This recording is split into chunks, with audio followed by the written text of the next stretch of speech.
স্নিগ্ধ বিষ লিখেছেন সানজিদা আক্তার মুন্নি। পর্ব ৪৯। ওয়াসিমকে ফালাফালা করে দেয় তৃষ্ণার কণ্ঠস্বর।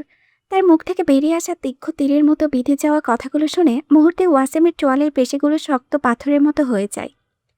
কপালের রগগুলো ফুলে ফেপে ওঠে। পলকের নোটিশে কোনো কিছু বুঝে ওঠার আগে সে এক ঝটকায় তৃষ্ণার ছিপছিপে কোমল বাহুটা নিজের ইস্পাতের মতো কঠিন হাতের মুঠোয় বন্দি করে ফেলে। দাঁতে দাঁত পিষে প্রায় ফিসফিস করে, অথচ হাড় হিম করা এক শীতল কণ্ঠে হিসিয়ে ওঠে। তোর জিভ বড্ড বেশি লম্বা হয়ে গেছে ইদানিং, তাই না? আমার জিনিস আমি ছুবো না তো কে ছুবে? আমি তোকে ছুবো না তো কে ছুবে? হাতের উপর ওয়াসিমের আঙ্গুলে নির্মম নিষ্ঠুর চাপে ব্যথায় কুকড়ে ওঠে তৃষ্ণা। মনে হয় হাড়গুলো বুঝি গড়িয়ে দেবে, তবুও সে মাথা নত করে থাকে। অবাধ্য চোখ দুটো তুলে একবারও তাকায় না সেই রাগান্বিত মুখের দিকে। দৃষ্টির মাঝে হিমশীতল টাইলসে নিবদ্ধ রেখেই বুকের গহীনে জমে থাকা একরাশ অভিমান, ক্ষোভ আর তীব্র অবজ্ঞা নিয়ে সে ধীর অথচ দৃঢ়স্বরে উত্তর দেয়, কেন? আপনার কি মেয়েদের খুব অভাব পড়েছে? যাকে পছন্দ তাকেই গিয়ে স্পর্শ করুন না, বাধা তো দেইনি। আমি তো আপনাদের চোখে রাস্তার এঁটোকাটা খাওয়া কুকুরের চেয়েও বেশি কিছুই নয়। আমার মতো তুচ্ছ কাউকে কেন স্পর্শ করতে আসবেন? তৃষ্ণার এই অভিমানী শ্লেষ মেশানো কথাগুলোর পেছনে প্রচ্ছন্ন ইঙ্গিত ওয়াসিমের বুঝতে এতটুকু বাকি থাকে না। অপমানে আর রাগে তার নাসারণ্ড লাল হয়ে ওঠে। চোখের মণি দুটো জলচলে আঙ্গারের মতো লাল হয়ে যায়। সে ক্রমশ তৃষ্ণার গলার কাছে হাত রেখে তাকে এক প্রকার শূন্যে তুলে নিজের একেবারে খুব কাছে টেনে আনে। দুজনের মাঝে এখন শুধু কয়েক ইঞ্চির ব্যবধান। একে অপরের তপ্ত শ্বাস পড়ে মুখের উপরে। ওয়াসিম ফোনা তোলা সাপের মতো হিসিস করে ওঠে, অন্য মেয়েদের তো আর আমি নিচের ঘরে এনে বসিয়ে খাওয়াচ্ছি না, তোকে খাওয়াচ্ছি। আমার অন্নধ্বংস করছিস তুই, তাই তোকেই ছোব। তুই আমার বিবাহিত বউ, তোকে ছোঁয়ার, তোর প্রতিটি ইঞ্চির ওপর আমার পূর্ণ অধিকার আছে। আগামীকাল থেকে আমার এই নগ্নদেহের নিচে চাপা পড়ে সারা রাত সজাগ থাকার দায়িত্বটাও তোর। আজ কেবল দয়া করে ছেড়ে দিলাম, কালকের জন্য নিজের শরীর আর মন দুটোই প্রস্তুত করে রাখিস। শব্দগুলো প্রায় বিষাক্ত তীরের মতো তৃষ্ণার কানে বিঁধে যায়। এমন নির্লজ্জ, পাশবিক আর রুদ্ধ কথা শুনে তার সমস্ত শরীর রিরি করে ওঠে। ঘৃণায় গা গলিয়ে বমি ভাব চলে আসে গলার কাছে। নিজেকে বড্ড সস্তা মনে হয় তার। এখন কি তবে সে এক টুকরো রক্ত মাংসের পিণ্ড, শুধু এক পাশবিক চাহিদা পূরণের জড়বস্তু? অসহায়ত্ব আর অপমানে তার চোখের কোণে ছাপিয়ে অবাধ্য উষ্ণ জলাধারা গড়িয়ে পড়ে ফ্যাকাশে গাল পেয়ে। সেই অশ্রুসজল জবা ফুলের মতো লালচে চোখ তুলে সে প্রথমবারের মতো সোজাসুজি তাকায় ওয়াসিমের দিকে। কণ্ঠস্বর তার কান্নাই বুঝে আসে। ভেঙে পড়ার স্বরে সে আর্তনাদ করে ওঠে, আপনি আমার প্রতি এত পাষাণ কেন? আমার সাথে কি একটুও রক্ত মাংসের মানুষের মতো ব্যবহার করা যায় না? আমি কি আপনার খুব বড় কোনো দুশমন? দুশমন শব্দটা ওয়াসিমের কানে পৌঁছানো মাত্রই তার ভেতরের সুপ্ত আদিম রাগটা অগ্নিগিরির গলিত লাভার মতো বিস্ফোরিত হয়। হিতাহিত জ্ঞান হারিয়ে রাগে উন্মুক্ত হয়ে সে তৃষ্ণাকে সজোরে ধাক্কা দিয়ে পেছনের শক্ত দেওয়ালের সাথে চেপে ধরে। চার দেওয়াল কেঁপিয়ে এক ভয়ঙ্কর গর্জনে ফেটে পড়ে সে। হ্যাঁ, তুই আমার দুশমন, তুই আমার জানের দুশমন। তোর জন্যই তো আমি এক মুহূর্তের জন্য শান্তি পাই না। তোকে চোখের সামনে না দেখলে আমার কলিজাটা ফাটতে থাকে। একটা ঘন্টা তুই চোখের আড়াল হলে আমার মাথায় শিরাগুলো ছিঁড়ে টুকরো টুকরো হয়ে যেতে চাই। তোকে সামনে না পেলে আমার দম বন্ধ হয়ে আসে। মনে হয় কেউ আমার শ্বাসনালী চেপে ধরেছে। আমার এই জীবনের সমস্ত অশান্তি, সমস্ত যন্ত্রণার একমাত্র কারণ তুই। বুঝলি, তুই, শুধু তুই। ওয়াসিমের হাতের দানবীয় চাপে তৃষ্ণার শ্বাস নিতে কষ্ট হতে থাকে। দম বন্ধ হয়ে আসা গলায় সে পুপিয়ে কেঁদে ওঠে, আমাকে ছাড়ুন, আমার খুব ব্যথা লাগছে। লাগলে লাগুক, তোর এই সামান্য শারীরিক ব্যথা এটা তো কিছুই না। আর আমার ভেতরে এই বুকের বাপাসে যে সারাক্ষণ চিনচিনে ব্যথা হয়, রক্তক্ষরণ হয়, তার কি হবে? তোর জন্য যে আমি দু চোখের পাতা এক করতে পারি না রাতের পর রাত। তোকে দেখার, তোকে পাওয়ার এই সর্বনাশা তৃষ্ণার চেয়ে আমি তিলে তিলে জোরে পুড়ে ছাই হয়ে যাচ্ছি। সারা রাত নির্ঘুম জেগে তোকে দেখতে দেখতে আমার ঘুম হারাম হয়ে গেছে। চোখের নিচে কালশিটে পড়ে যাচ্ছে। তুই বল, আমি কি করব আমার এই বুক ফাটা যন্ত্রণার? তৃষ্ণা কান্নার বেগ এখন শ্রাবণের বাঁধ ভাঙা নদীর মতো। ভয় তার বুকের ভেতরে হৃৎপিণ্ডটা হাতুড়ির মতো ধরপড় করে পিটপিট করতে থাকে। তার মনে হয় উন্মাদ ওয়াসিম আজ সত্যিই তাকে মেরেই ফেলবে, আর সে এই বদ্ধ ঘরেই শেষ নিঃশ্বাস ত্যাগ করবে। তেষ্টাকে এভাবে হাউমা করে কাঁদতে দেখে ওয়াসিমের ভেতরে অস্থিরতা আরও বেড়ে যায়। সে আরও জোরে ধমকে বলে ওঠে, এই, তুই কাঁদছিস কেন? হ্যাঁ, কষ্ট আমার, দুঃখ আমার, যন্ত্রণা আমার, কাঁদলে তো আমি কাঁদব। তুই এভাবে কাঁদছিস কেন? ভয়ে আড়ষ্ট তত্তর করে কাঁপতে থাকা তৃষ্ণা আমতা আমতা করে কোনো মতে ভাঙা গলায় বলে, আমাকে মারবেন না প্লিজ। আমার গলা থেকে আপনার হাতটা সরান, আমি মরে যাব। ওর এই ভয়, আকুতি আর করুণা শুনে ওয়াসিমের চোখের হিংস্রতা হঠাৎ করেই ভোরের কুয়াশার মতো উবে যায়। তার কঠিন মুখাভাবে নেমে আসে প্রশান্তি। সে তৃষ্ণার গর্দনে চাপিয়ে তাকে ধরে দেওয়াল থেকে ছাড়িয়ে একেবারে নিজের চওড়া উষ্ণ বুকের কাছে টেনে নেয়। এখন তাদের মাঝে আর এক বিন্দুও দূরত্ব অবশিষ্ট নেই। একে অপরের দ্রুত শ্বাস প্রশ্বাস উঠানামা টের পাচ্ছে স্পষ্ট। ওয়াসিম কিছুক্ষণ একদৃষ্টে তৃষ্ণার শিশির ভেজা নিরীহ হরিণীর মতো ভয়ার্ত আর নিষ্পাপ চোখের দিকে মহাগ্রস্তের মতো তাকিয়ে থাকে। তৃষ্ণা ও ভয় আর বিস্ময় নিয়ে ঘোর লাগা এক অজানা অনুভূতি নিয়ে কাঁপা কাঁপা পলকে চেয়ে থাকে ওয়াসিমের গভীর রহস্যময় চোখের পানে। কিছুক্ষণ স্তব্ধ থেকে ওয়াসিম তার অন্য হাতটি আলতো করে বাড়িয়ে দেয়। রুক্ষ পুরুষালে আঙুল দিয়ে তৃষ্ণার নরম গলার অশ্রুরেখা সযত্নে মুছে দিতে দিতে স্বর একদম খাদে নামিয়ে সে জাদুকরীর মতো ফিসফিস করে বলে, কাঁদিস না, তোকে আমি আর মারব না। কথাটি শেষ করে কোনো প্রকার প্রস্তুতির সুযোগ না দিয়ে ওয়াসিম নিজের উষ্ণ ক্ষুধার্ত ঠোঁটজোড়া তৃষ্ণার কাঁপতে থাকা নরম ঠোঁটের ওপরে গভীরভাবে চেপে দেয়। একটা আদিম পাশবিক জোর খাটিয়ে সে তৃষ্ণার সমস্ত শ্বাস, সমস্ত সত্তা শুষে নিতে চায়। তৃষ্ণা মনে প্রাণে তার দুর্বল হাত দিয়ে ওয়াসিমের বুকের শার্ট খামচে ধরে তাকে দূরে ঠেলে দিতে চায়, কিন্তু পাথরের মতো শক্ত সেই শরীরের কাছে তার এই প্রতিরোধ বড্ড অসহায়, বড্ড তুচ্ছ। সে যত দূরে ঠেলতে চায় ওয়াসিম তত শক্তভাবে আরও নিবিড়ভাবে এক বুক তৃষ্ণা মেটানোর তাড়নায় তাকে আষ্টে পিষ্টে নিজের সাথে লেপ্টে ধরে। তৃষ্ণার দুচোখ পেয়ে শ্রাবণধারার মতো অজরে জল ঝরতে থাকে। তার শূন্য মস্তিষ্কে একটাই ভাবনা হাতুড়ি পেটাতে থাকে। ওয়াসিম সবসময় তাকে শুধু নিজের প্রয়োজনে, নিজের ইচ্ছে মতো ব্যবহার করে চলেছে। আজ তার ভাইরা তাকে নিয়ে ঠাট্টা মজা করেছে বলেই সে কি তাকে এভাবে কাছে টেনেছে, নিজের পুরুষালী অধিকার ফলাতে চাইছে। তৃষ্ণার অন্তরে পঞ্চপতিকে সমস্ত ঘৃণা আজ অসহায় অশ্রু হয়ে কাল বেয়ে ঝরে পড়ে। সে চায় না এই অধিকারহীন জবরদস্তিমূলক স্পর্শ, এক বিন্দুও চায় না। সে এখন আর ওয়াসিমের এই বিকৃত বিষাক্ত ভালোবাসাও চায় না, কারণ তার চোখে ওয়াসিম একজন চরিত্রহীন পুরুষ, একজন নারীর জীবনে শত কষ্ট, পাহাড় সম দরিদ্র আর পাহাড় প্রমাণ অবহেলার হাসি মুখে মেনে নিতে পারলেও একজন চরিত্রহীন পুরুষকে সে কখনোই নিজের মন থেকে স্বামী হিসেবে, নিজের অস্তিত্বের অংশ হিসেবে মেনে নিতে পারে না। একজন নারী প্রয়োজনে পথের এক কপরদর্শক শূন্য ছিন্নবল ভিক্ষুকের সাথেও হেসে খেলে জীবন কাটাতে রাজি থাকে, কিন্তু একজন চরিত্রহীন পুরুষের সঙ্গে একই ছাদের নিচে এক মুহূর্তও নয়। মাদুরিয়ারের তপ্ত বাতাসে আর ধুলোর আস্তরণে গায়ে মেখে ছদ্মবেশে থানায় পা রাখে ওয়াসিম, তৌসির আর ইয়াদ। তাদের মূল গন্তব্য এখানকার থানা হলেও উদ্দেশ্য একজন বিশেষ মানুষের সাথে সাক্ষাৎ। থানায় পা রেখে ইয়াদের তীক্ষ্ণ হিংস্র দৃষ্টি চারিপাশে মেপে দেয়। চোয়ালের পেশি শক্ত করে দাঁতে দাঁত চেপে সে বিড়বিড় করে, ওই পাইনচোদ অফিসার গেল কই? তৌসিরের একবার থানার থমথমে নোংরা পরিবেশটার দিকে তাকায়, তারপর ইয়াদের দিকে ফিরে নিচু অথচ কড়া গলায় ধমক দেয়, তুই চুপ থাক, বেশি কথা চুদাইস না, অফিসার এখানেই আছে। ওয়াসিম ওদের কথায় কান্না দিয়ে ধীরে মাপা পায়ে সামনে এগিয়ে যায়। বর্তমানে এসআই আংশু তাদের দেখে পেয়ে নিজের চেয়ার ছেড়ে এগিয়ে আসে, মুখে এক ধূর্ত হাসি নিয়ে হাত মেলায় ওয়াসিমের সাথে। তারপর চারপাশটা একবার দেখে নিয়ে গলা নামিয়ে ফিসফিস করে বলে, গিয়ে ওর সাথে দেখা করো, আমি সেল থেকে বের হওয়ার ব্যবস্থা করছি। ওয়াসিমের কণ্ঠ শান্ত কিন্তু বরফের মতো শীতল। আলাদা করে ব্যবস্থা করো। হ্যাঁ করেছি, কিন্তু আমার টাকা? অংশুর চোখে লোভের চিকচিকে ঝালিক। ইয়ার তাচ্ছিলের সাথে পকেট থেকে আলগোছে একটা সোনার বার বের করে সোজা অংশুর পকেটে চালান করে দেয়। এদিক ওদিক সতর্ক দৃষ্টি বুলিয়ে তীব্র বিরক্তির সুরে বলে ওঠে, শালা খান কি দত্তর টাকা নিয়ে যাচ্ছি নাকি আমরা? অংশ সতর্পণে পেছনে অন্ধকার করিডোরের দিকে ইশারা করে, যাও পেছনের 3 নম্বর সেলে। ওরা তিনজন নিঃশব্দে শকুরি কুকুরের মতো পা বাড়ায় সেলের দিকে। করিডোরে অবচা আলোয় ইয়াদের চোখ জলজল করে।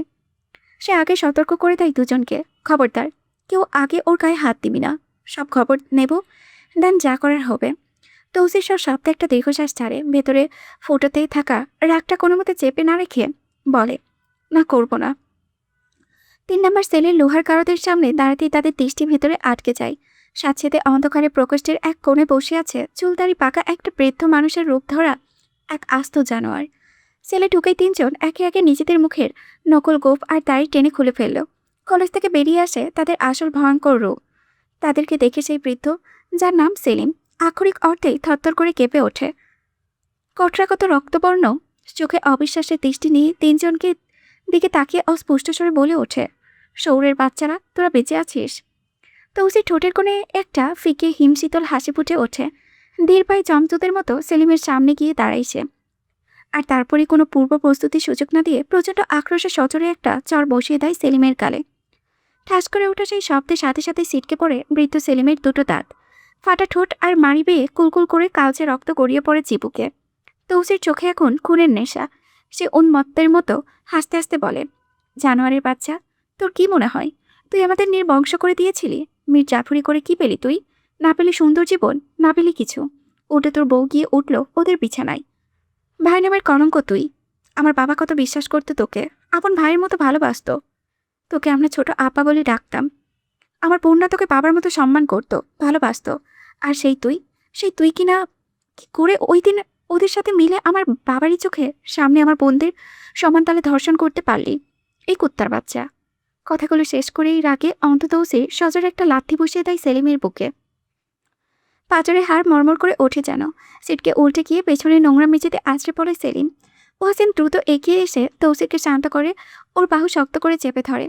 চোয়াল শক্ত করে হিসিয়ে বলে, এখন মারিস না, আগে একে নিয়ে যাই, তারপর সব খবর বের করে জ্যান্ত কেটে পিস পিস করব। গুজরাট শহরের কোলাহল থেকে বহু দূরে পরিত্যক্ত এক গোডাউনের ভূগর্ভস্থ ছেলে সেলিমকে নিয়ে এসেছে তৌসির, ইয়াদ আর ওয়াসিম। চারিপাশে পরিবেশ কুমুট আর দম বন্ধকর। স্যাঁতসেঁতে রুক্ষ দেওয়ালের গা বেয়ে অনবরত কালচে জল চুইয়ে পড়েছে।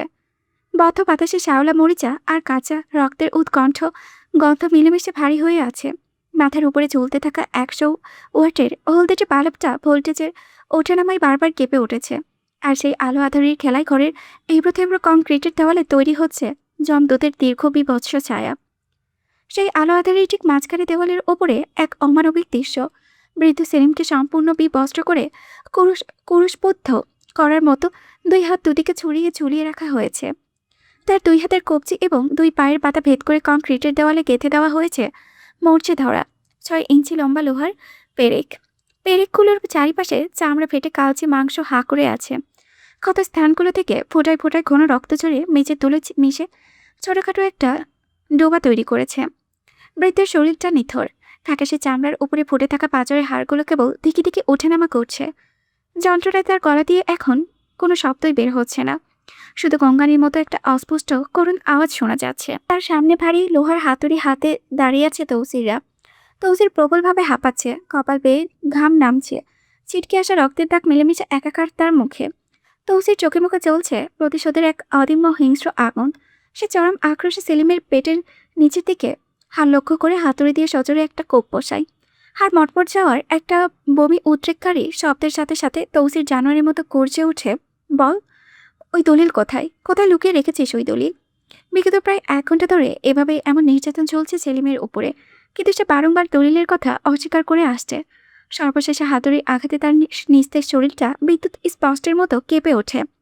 যন্ত্রণায় চোখ উল্টে গিয়ে সে আঘাত বাসাস কাঁপিয়ে আর্তনাদ করে ওঠে, আমি জানি না, খোদার কসম, আমি সত্যিই জানি না দলিল কোথায়। তোদের 3 জনের কাছেই তো 3টে দলিল ছিল। ঈর্ষাদ সর্দারকে জিজ্ঞেস কর, ঈর্ষাদই সব জানে।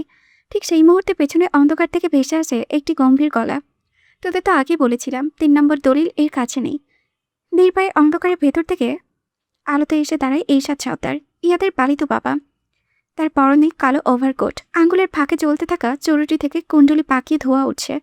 তিনি সেলিমের ঝুলন্ত শরীরের দিকে এক পলক তাকিয়ে শান্ত স্বরে বলল, ওই দলিলটা বাংলাদেশে। কথাটা শুনে তৌসির, ইয়াদ, ওয়াসিম চমকে পেছনে তাকাই। ইয়াদের হাতের মুঠো শক্তি হয়ে আসে। ব্রো কুচকে সন্ধিয়ানো রুক্ষ কণ্ঠে সে প্রশ্ন করে, বাংলাদেশে? এত জায়গা থাকতে বাংলাদেশে? কার কাছে থাকবে ওখানে? ঈর্ষাদ চুরুটে একটা লম্বা টান দিয়ে আরও 2 কদম এগিয়ে আসেন। ধোয়ার আড়াল থেকে শান্ত অথচ ছুরির মতো ধারালো স্বরে তিনি বলেন, তোর মামির কাছে। তোকে আর মার্শাকে আমি তোর ভাগের দলিল দিয়েই বাংলাদেশে রেখে এসেছিলাম। তোরা তোদের সেই খানকি মাকি মামিকে খুঁজে বের কর, তাহলে সব পেয়ে যাবে। রাগে তৌসিরের চোয়াল শক্ত হয়ে ওঠে, গলার শিরা উপশিরাগুলো দড়ির মতো ফুলে ফেপে ওঠে তার। হাতের ভারী হাতুড়িটা শক্ত করে চেপে ধরে সে সেলিমের পাঁজরের প্রচণ্ড জোরে শেষ একটি আঘাত করে। দাঁতে দাঁত চেপে ভেসে ওঠা গলায় বলে ওঠে, সেই দলিল পরে পেলে পাবো, কিন্তু আগেই জানোয়ারটাকে মেরে ফেলি চাচ্ছু। আমাকে শুধু একবার ওকে শেষ করে ফেলার অনুমতি দাও। ওর প্রতিটা নিঃশ্বাস আমার গায়ে আগুন ধরিয়ে দিচ্ছে। ঈর্ষাদ দ্রুতগতিতে এগিয়ে গিয়ে তৌসিরের হাত চেপে ধরেন। সেলিমের কাছ থেকে তারকে এক প্রকার টেনে টুনে সরিয়ে কড়া গলায় ধমক দেন, শোন তৌসির, পাগলামি করিস না, আবেগ দিয়ে কাজ হয় না। একে এখন মেরে ফেললে বাকি তথ্য কে দেবে? সরে আয় এখান থেকে। আর মাত্র দুটো দিন অপেক্ষা কর। তৌসির চাচুর আদেশে অবাধ্য আর হতে পারে না। অনিচ্ছা সত্ত্বেও হাতের ভারী হাতুড়িটা শব্দে মেঝেতে ছুঁড়ে ফেলে। লোহা এবং কংক্রিটের সংঘর্ষে একটা তীক্ষ্ণ শব্দ প্রতিধ্বনিত হয় ঘর জুড়ে। কিন্তু তৌসিরের চোখ দুটো রাগে তখনও জবা ফুলের মতো রক্তবর্ণ। সেলিমের মৃতপ্রায় শরীরের দিকে এক দৃষ্টে তাকিয়ে হিসেস করে বলে ওঠে, তিল তিল করে মরার জন্য তৈরি হয়ে থাক তুই। আমার গর্ভবতী বোনটার ওপরে তোরা যে পাশবিক অত্যাচার করেছিস, ওর পেটের বাচ্চাটা বের করে নিয়েছিস, এই জঘন্য পাপের শাস্তি তোদের কড়াই পেতেই হবে। মৃত্যু তোরার জন্য আশীর্বাদ হবে, আর আমরা তোকে সেই আশীর্বাদ সহজে দেব না। শিকদার বাড়িতে ইকরার লাগেজ গোছাচ্ছে। সে নিচে জামা কাপড় একে একে লাগেজে প্যাক করছে। এখান থেকে কয়েকদিনের জন্য চলে যাবে সে, আর এর জন্য খোদ বিবিজানের কাছ থেকেও অনুমতি পেয়ে গেছে। তাই আর কোনো চিন্তা নেই। তবে সে যে একেবারে যাচ্ছে না, বরং কিছুদিন দূরে থাকতে চাইছে। সেটা বাড়ির কেউই জানে না, ঠিক যেমন কেউ জানে না তার আর ধ্রুবর মাঝে স্বামী স্ত্রীর কোনো স্বাভাবিক সম্পর্ক নেই। পুরোটাই এক লোক দেখানো অভিনয়। ঠিক তখনই নিঃশব্দে ইকরা পেছনে এসে দাঁড়ায় ধ্রুব। ইকরার পরনে এখনই একটি ঢিলাঢালা টি শার্ট আর ট্রাউজার। কাজের ব্যস্ততায় টি শার্টের গলা এক কাঁধ থেকে বেশ খানিকটা সরে গিয়েছে, যার কারণে ভেতরের ইনারের নীল রঙের ফিতাটা স্পষ্ট দেখা যাচ্ছে। ধ্রুব সেই দিকে এক ঝলক তাকিয়ে গম্ভীর গলায় প্রশ্ন করে, কিরে, তুই নাকি বাড়ি থেকে চলে যাচ্ছিস? ইকরা ঘুরে তাকানোর প্রয়োজন বোধ করে না। নিজের কাছে পূর্ণ মনোযোগ রেখে নির্বিকার ভঙ্গিতে উত্তর দেয়, হ্যাঁ চলে যাব। এখানে থেকে আর কী বা করব? কথার ধরন শুনেই ধ্রুব তেলে বেগুনে জ্বলে ওঠে। চড়া গলায় বলে, কি করবি মানে? তুই কোথাও যাবি না, এটাই ফাইনাল। এর বাইরে আর কোনো কথা হবে না। ইকরা বিরক্তিতে ফোঁস করে একটা দীর্ঘশ্বাস ছাড়ে। লাগেজের চেইনটা টেনে লাগাতে লাগাতে ঝাঁচালো গলায় বলে, তুমি তোমার ওই সাওয়া মার্কা কথাগুলো এখন বন্ধ রাখো তো। আমার মুখটা খারাপ করিও না। এই কথা শুনে ধ্রুব রাগ যেন আরও বেড়ে যায়। সে পা বাড়িয়ে একেবারে ইকরার কাঁধ ঘেঁষে পেছনে এসে দাঁড়ায়। তারপর কিছু না ভেবেই ইকরার কাঁধের কাছে স্পষ্ট হয়ে থাকা ইনারের ফিতাটা আঙুল দিয়ে খপ করে ধরে জোরে টান দিয়ে দেয়। শক্ত গলায় বলে, তুই এখানেই থাকবি, কোথাও যাবি না। এটা আমার কথা। আচমকা এমন টানে ইকরার বুকে বেশ ব্যথা লাগে। সে যন্ত্রণায় আরও রাগে চেঁচিয়ে ওঠে, কি হচ্ছে কি এসব? গতকালও তুমি ঠিক এইভাবেই টান মেরে একটা ছিঁড়ে ফেলেছ, আজও আবার একই কাজ করেছ। আজ যদি এটা ছিঁড়েছে, তাহলে কিন্তু তোমার ওই বাইনচোদকিরি আমি নিজের হাতে ছিঁড়িয়ে দেব, বলে দিচ্ছি। ইকরা কথা শেষ হতে দেরি, কিন্তু ধ্রুব ফিতাটা ছিঁড়তে একটুও দেরি হয় না। টানের চোটে ফিতাটা পট করে ছিঁড়েই যায়। ইকরা রাগ চোখে বড় বড় করে দাঁত কিরমির করতে করতে ধ্রুবর দিকে ঘোরে। আর ধ্রুব একদম গা ছেড়ে উদাসীন ভঙ্গিতে বলে, তুই তো আম্বানির চাচাতো বোন, তাহলে এত কম দামি ব্র্যান্ডের জিনিস ইউজ করিস কেন যে একটানে ছিঁড়ে যায়? ইকরার আগে তাতে দাঁত চেপে হিসিস করে বলে ওঠে, দামি পড়ি আর কম দামি পড়ি, যা ইচ্ছে পড়ি, তাতে তোমার কি? তুমি একটা ধরে টানলে কেন? ধ্রুব পাল্টা জবাব দেয়, তুই আমার সামনে এই কাঁধ আর ওই কাঁধের ফিতে দেখিয়ে দেখিয়ে হাঁটবি, আর আমি একটু টান দিলেই দোষ? ইকরা দ্রুত বিছানা থেকে একটা ওড়না টেনে নিয়ে নিজের গলায় আর কাঁধ জড়িয়ে নেয়। রাগে ফুসতে ফুসতে বলে, তোমাকে তো আমি একটু ভালো মানুষ মনে করতাম, কিন্তু এখন তো দেখছি তুমি শালা একটা বদমাইশ। ধ্রুব বাঁকা হেসে বলে, বটে, তুই চাইলে সেটা আমি এখনই প্রুভ করে দেখাতে পারি। ইনারের ফিতেটা তো ছিঁড়ে ফেললাম, আয় এবার তোর জার্সিটাও ছিঁড়ে বদমাইশের আসল প্রুফ দেয়। এইবারে ধ্রুব মজা করে ইকরার দিকে হাত বাড়াই। ইকরার আগে হিতাহিত জ্ঞানশূন্য হয়ে ধ্রুবর বুকে সজোরে একটা ধাক্কা দিয়ে ওকে সরিয়ে দেয়। আঙুল উঁচিয়ে শাসায়, একদম হাত পাড়াবে না, আমার শরীরের নাই। হাত পাড়ালে কিন্তু হাত কেটে দেব। ধ্রুব এবার কপট ধমক দিয়ে ওঠে, আরে ধর পাগল, আমি কি তোর শরীরে ছুতে যাচ্ছি নাকি? আমার খেয়ে দিয়ে কোনো কাজ নেই। আমি তো শুধু তোর জার্সিটা খুলে দেখতে চাইছিলাম যে ফিতেটা ছিঁড়লাম সেটা আসলে কেমন সুতোর বানানো। এত বাজে কোয়ালিটি এইসব সস্তা ব্র্যান্ডকে তো বয়কট করা উচিত। তাই আমি ভাবছি এটা নিয়ে সোজা মিডিয়ার সামনে গিয়ে ওদের এক্সপোজ করব, যাতে দেশের মা বোনরা সতর্ক হয়ে যায় আর এই ব্র্যান্ডের জিনিস না কিনে। দে ওটা আমাকে নিতে দে, তোর শরীরের প্রতি আমার অত লোভটোপ নেই, বুঝলি? ধ্রুবর এবং অবলীলায় বলা কথাগুলো ইকরার পক্ষে হজম করা একেবারে অসম্ভব হয়ে দাঁড়ায়। সে রাগের তোড়ে যায় ধ্রুবর দিকে, কিন্তু চাইলেও সপাটে একটা থাপ্পড় বসাতে পারছে না, কারণ তাতে বাড়ির ভেতরে নতুন করে সমস্যা তৈরি হবে। পরিস্থিতি অনুকূলে নয় জেনে ইকরা চিৎকার করে ওঠে, শালা মাতারি, এবার বন্ধ কর নিজের মুখ। পরিস্থিতি খারাপ বলে আমি চুপ আছি, নইলে এতক্ষণে আমি তোর মুখ ফাটিয়ে দিতাম। ধ্রুব ইকরার এই রাগকে একটুও পাত্তা দেয় না। ওটা নিজের থুতনিতে আঙ্গুল রেখে একটা প্রো নাচে অত্যন্ত কৌতূহলী দৃষ্টিতে ইকরার দিকে তাকিয়ে থাকে। ধ্রুবর এমন দৃষ্টি দেখে ইকরা অস্বস্তিতে চোখে বড় বড় করে জিজ্ঞেস করে, কি দেখছো ওরকম চাপ চাপ করে? ধ্রুব থুতনিতে আঙুল বোলাতে বোলাতেই নির্লজ্জের মতো বলে, দেখছি আর ভাবছি তোর তো এমনিতেই কিছু নাইটাই, তাইলে খামোখা এসব কম দামে ব্র্যান্ডের জিনিস পরিস বা কেন? কথাটা শোনা মাত্র ইকরার মাথায় রক্ত উঠে যায়। সে আর নিজেকে সামলাতে না পেরে এবার সত্যি সত্যি ধ্রুবকে থাপ্পড় মারার জন্য তার দিকে তেড়ে যায়। আমাকে না কেউ খারাপ ভেবো না যে হুট করে আমি এরকম ড্যাশ না বলে গালিগুলা কেন দিচ্ছি। অ্যাকচুয়ালি হয়েছে কি, আমি না ভয়েস দিতে গেলে আমার চ্যানেল নষ্টকারীকে আমার খুব মনে পড়ে। সো তখন তার প্রতি রাগ আর ঘৃণা, অতিরিক্ত ঘৃণা নিয়ে আমি না গালিগুলা ২ দিন ধরে বলেই দিতেছি। সো আমাকে কেউ খারাপ মনে কইরো না, হ্যাঁ? আমি না এভাবে গালি সচরাচর দেই না বা অভ্যস্তও না। অ্যাকচুয়ালি আমি গালিগুলা শিখেছি উপন্যাস পড়ে। আচ্ছা, যারা আমার মতে সহমত আরকি যে উপন্যাস পড়ে গালি শিখেছ, তারা প্লিজ কমেন্টে জানিও যে কে, কে আছো আমার মতো এরকম?